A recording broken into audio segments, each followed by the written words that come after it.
What's up, guys? Joe Youngblood with Tradger Farms. I'm a whitetail habitat specialist with Whitetail Habitat Solutions alongside Jeff Sturgis and the gang. Hope you guys are doing well.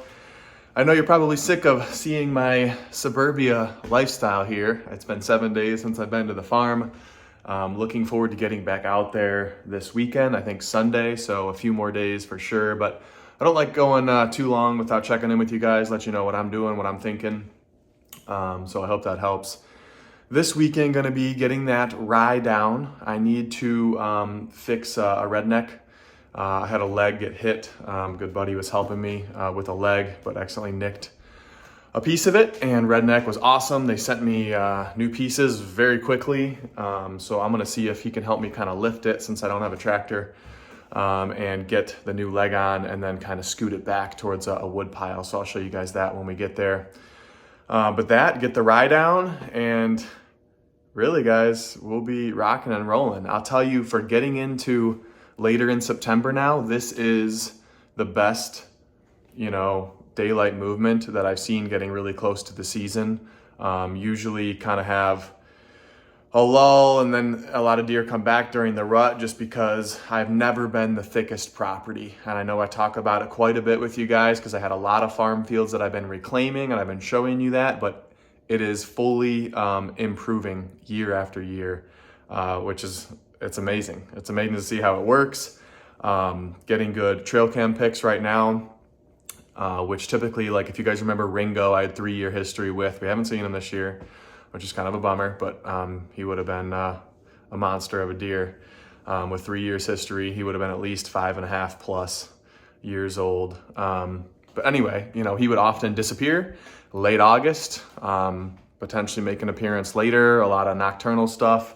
But that was by far, our biggest target buck. We still saw plenty of deer, plenty of nice deer. But anyway, so I have even higher hopes, it seems, year after year as we continue to do this work and improve the property. So if you're not following along with the channel and what we're doing, feel free to do so. Hit that subscribe button and you guys will be kind of taken along the journey as these videos typically kind of build on one another year after year and video after video.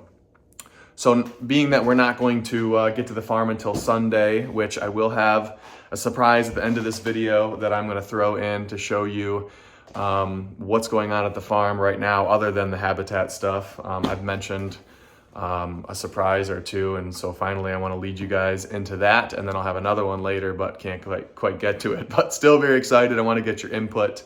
So we'll come to that later.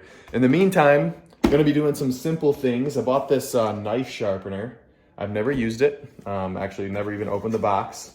So it's this Ken Onion edition. I guess he must be like a famous chef or something. But a work sharp sharpener. You have a couple different like sand grit, I think, pieces.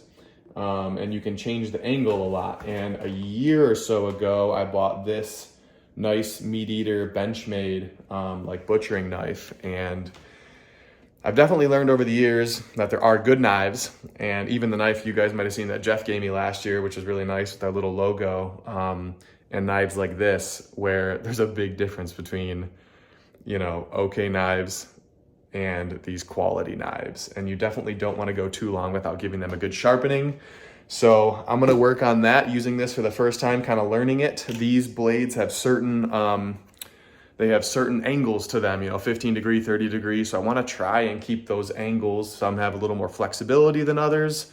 The more like folding pocket knife that Jeff gave me, not going to have much flexibility. So being able to keep those angles was something that seemed important. And having a sharp knife, as you guys know, whether you're butchering deer or just gutting them, is huge. So gonna get that ready to go. Also because maybe Friday, maybe this weekend, I don't know, I have a great buddy coming into town, so I'm gonna be spending time with him, getting to the apple orchard. That'll be fun. I want to make some venison sausages.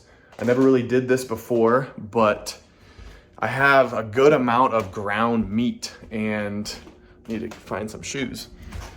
And I only want, so much burger. Sometimes I'm just, I'm home late from the gym or what have you. Maybe it's a hunt.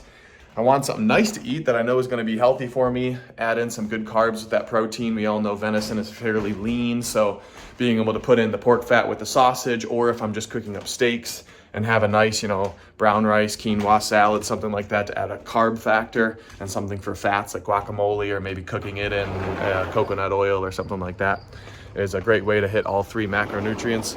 But making a sausage is great because I know I can just throw it on the grill, I can pick a side, and I can cook it and I can get going. So I'm gonna take a bunch of this ground, I'm gonna regrind it with the pork fat, add some seasonings, and that'll be a quick way for me to have a quick meal. So if you guys have any input on what you prefer to do for that, let me know. I'm buying some of that Bearded Butcher seasoning, so I'm excited to try that and bring you guys how that tastes. As you can also see, I have been getting all these clothes ready to go. Like I showed, I think in a small video or short or something, getting these air dried as natural scent as possible. We washed them in a scentless detergent. Hanging up the sleeping bag. You're not really supposed to wash those, I don't think. It's fairly clean, but giving it a little air dry before I repack it. I also got these bad boys. They were like only 10 bucks, I think, on Amazon. That's kind of a concentrated formula. So if you guys are looking for added stuff, I've used this for 5, 6, 7 years or longer. And you don't need that much per load, so seems to work pretty good. What else? So washing the clothes, guys, sharpening the knives. I'm gonna be doing again the sausages before I go to Montana. So 2 things for you guys to think about if you have experience hunting out west, which I do a little bit just from when I was stationed out there with the military, but it wasn't anything very serious. I am going to utilize a guide as they have the horses. They're horsebacking us, horsebacking us into the wilderness, flying into Great Falls, going west from there. So I've been making my list of things, everything from the archery gear to clothes to potentially camera gear. I'm not sure if I can actually film in that area. I'm gonna have to call the outfitter and find out, but it'll be fun to have them help me get back with horses, being able to get the animal out and things like that, and then have some company out there as well. So just the good old national forest, I kind of forget which one that would be, but west on that side of Great Falls over there. So any ideas on that? And then the sausages, guys, again with the pork fat, I'm going to be adding in, I think, 25% pork. And it's pretty much pure fat. I didn't buy like pork butt or other things where there might be a mixture of lean meat and fat in that. It's going to be pure fat, and the other 75% my deer.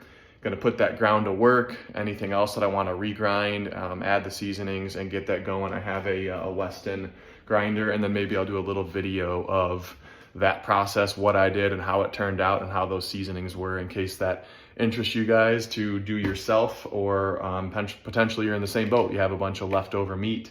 You might not get to it all. We're all excited to fill our freezers, and especially if I get an elk in Montana with the bow, I'm probably gonna need a new freezer, an additional one. So super excited if possible, and if I'm allowed.